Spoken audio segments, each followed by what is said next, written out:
We want, of course, to get some reaction to all of this now from the British people. Janelle Ann Kasuga reports. Janelle. The Queen was a constant figure for British society for nearly 100 years. Her time on the throne spanned for an era of remarkable change. She became a living embodiment of post-war Britain and a link between the modern era and a bygone age. The death of the Queen is having a strong impact on people all around the world, especially after nearly 7 decades of service to the country. Many Britons say that the Queen is a symbol of what's good about Great Britain and a suitable representative for the UK on the world stage. But I felt that, yes, everybody's been saying that there's been a change of era, there will be a change of era, but I thought it was wise to come here and to see how the public are picking it up. What are the characteristics that they felt we could promote and share for the young people of today? Because we've never had such a stable person represented in a governmental position. We've never had that. Governments come and go and they change. But this person has known, what, 13 presidents, is it 14? So she's got that stability. So I wanted to know how people felt and what quality of hers they like to promote in their own circle of friends. And what was important for you to be here? That's the reason, because I value who she is, what she's done. I value the qualities and characteristics that she represented. I value the humility that she shared. And humility is clarity of your identity.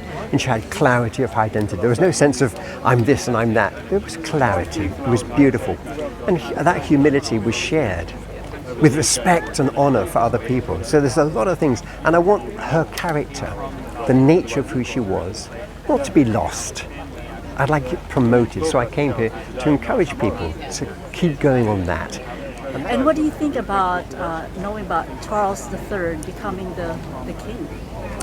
Yes, it's an interesting point, isn't it? Because we have to accept how things move, but I suspect, I do believe in God, I suspect there's going to be a move in his own character. Because when you take responsibility and the burden of it, when you take it seriously, you will change.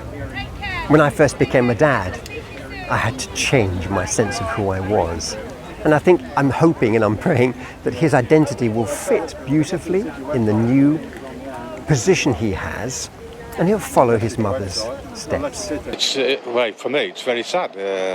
I am a royalist, and I've never known anybody else. We'll never ever see a queen again, will we? For the next 2 generations or so. So for me it is a very sad day. I think she was amazing, and I was there at the Silver Jubilee when she wore the pink hat as a small child on somebody's shoulders, and it just makes me feel very sad that these bits of our history, our own personal history, are now finished. That's what it feels like to me. It's a new chapter. The world turned on its axis yesterday. Yeah, well, I remember her being made Queen, and I remember where I worked, and I remember when the news came through. I was at work when her father died, and she was made Queen, and she's been a wonderful woman, and I think that I myself personally are going to miss her, because she's been part of my life for the last 20, well, I don't know how many years now, 90 something, well, no. I wasn't born here. I was born in Kenya.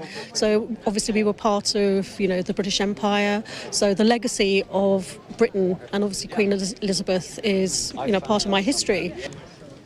My best memory, I think, of her is when I was working for a company and we were given the nod that she was going to pass in her car on the way back from Beaulieu.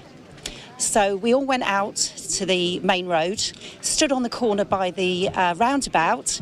We knew the car would slow up to get round the roundabout, and there she was.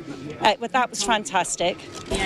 Reporting from Buckingham Palace in the United Kingdom, this is Janelle Kasuga for Eagle News. We live in extraordinary times.